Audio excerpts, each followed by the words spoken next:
तो कि इसमें कहते हैं कि जनक जैसे राजाओं ने केवल नियत कर्मों को करने से ही सिद्धि प्राप्त की,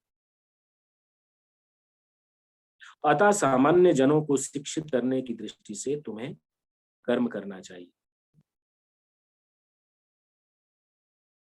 तो यहाँ पे भगवान ये बताते हैं कि ये खाली मैं तुम्हें कोई कोरा ये बात नहीं बता रहा हूँ, मैं एग्जाम्पल देके कहता हूँ कि पहले भी लोगों ने ऐसा आचरण किया है।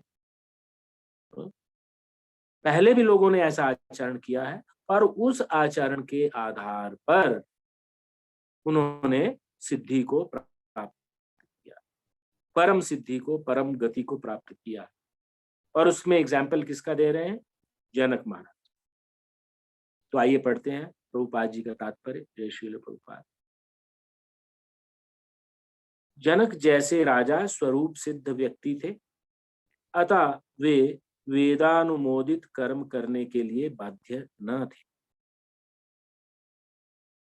तो भी वे लोग सामान्य जनों के समक्ष आदर्श प्रस्तुत करने के उद्देश्य से सारे नियत कर्म करते।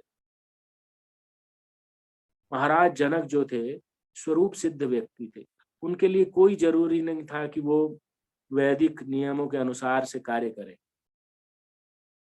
परंतु वो सामान्य लोगों को शिक्षित करने के दृष्टिकोण से कार्य करते रहते, ताकि कैसे काम किया जाना चाहिए, है ना। इसलिए कहते हैं ना, द लीडिंग बाय एग्जाम्पल। तो वो ऐसे लीडर थे जो अपने एग्जाम्पल से लोगों को बताते थे कि कैसे कार्य करना चाहिए। जनक सीता जी के पिता तथा भगवान श्री राम के ससुर और भगवान के महान भक्त होने के कारण उनकी स्थिति जो थी दिव्य थी, किंतु चूंकि वे मिथिला, जो भारत के बिहार प्रांत में एक परगना है, उसके राजा थे, अतः उन्हें अपनी प्रजा को ये शिक्षा देनी थी कि कर्तव्य पालन किस प्रकार से किया जाता है।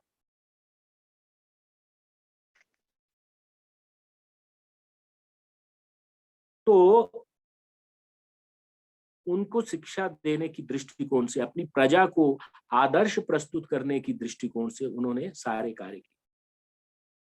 और आगे जाकर के भगवान अपना भी एग्जाम्पल देंगे इसमें, और क्यों ये एग्जाम्पल दे रहे हैं तो इसकी भी हम बात करेंगे। तो भगवान कृष्ण तथा उसके शाश्वत सखा अर्जुन को कुरुक्षेत्र के युद्ध में लड़ने की कोई आवश्यकता नहीं थी, है ना। भगवान के लिए क्या संभव नहीं है? अगर भगवान सर्वे सर्वा है तो उनके लिए क्या संभव नहीं है? तो ऐसा कहते हैं, भगवान अपनी भ्रुकुटी जस्ट निकाल लें या अपने मन में संकल्प कर रहे तो वो कार्य पूर्ण हो जाता है। तो उनको युद्ध लड़ने के लिए जरूरत ही नहीं है।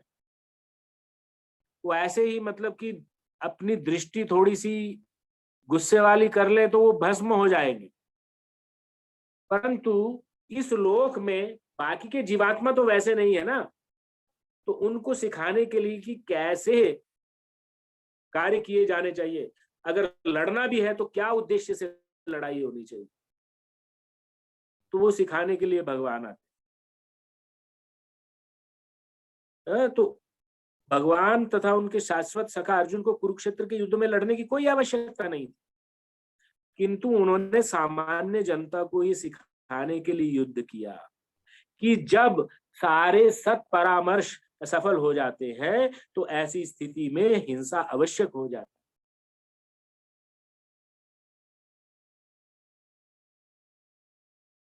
बात बहुत सिंपल थी कि भाई जो पांडवों का अधिकार है उनको दे दिया जाए। तो कपट करके अर्जुन ने उनका अधिकार उनसे छीन लिया। फिर उनकी जुए में भी बेईमानी करके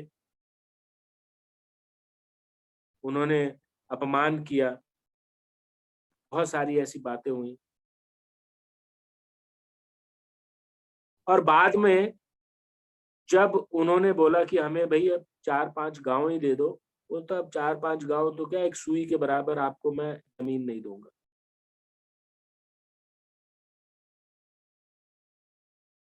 तो जब ऐसी बात हुई तो भगवान शांति दूत बन करके गए,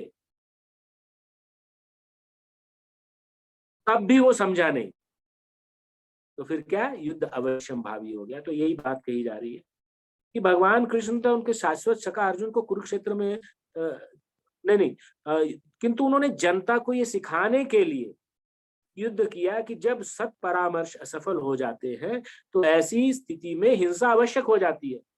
तो हिंसा यहाँ पे गोल नहीं है, परंतु हिंसा को एज ए टूल यूज करके जो है शांति की स्थापना की जाती है। तो लोग कहते हैं भक्ति मतलब मीक एंड हम्बल, एक्चुअली वो भक्ति को गलत तरीके से समझ लेना ही ये ऐसी इशू है।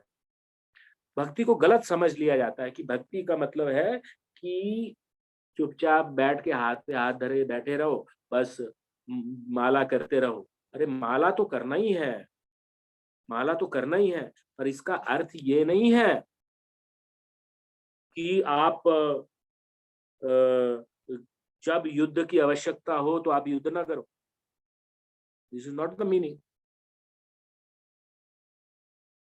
क्योंकि युद्ध का क्या अर्थ होता है, दो व्यक्तियों के बीच में जो किसी मत की भिन्नता हो जाती है तो उनमें क्या हो जाता है, डिफरेंस ऑफ ओपिनियन हो जाता है और बड़ा रूप धारण कर लेता है, तो वो झगड़े में परिवर्तित हो जाता है। और यही भिन्न मत जो है राष्ट्रव्यापी रूप धारण कर लेता है, कलेक्टिव कॉन्शियसनेस, तो दो राष्ट्रों के बीच में युद्ध हो जाता है।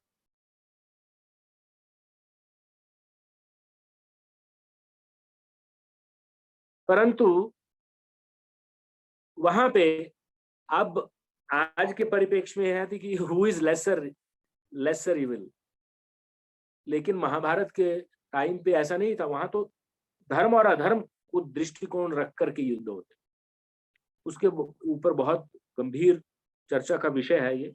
परंतु यहाँ पे ये समझना चाहिए कि जब सारे सत परामर्श असफल हो जाते हैं तो ऐसी स्थिति में हिंसा आवश्यक हो जाती है, ऐसा भगवान कृष्ण अनुमोदन करते हैं इस चीज का।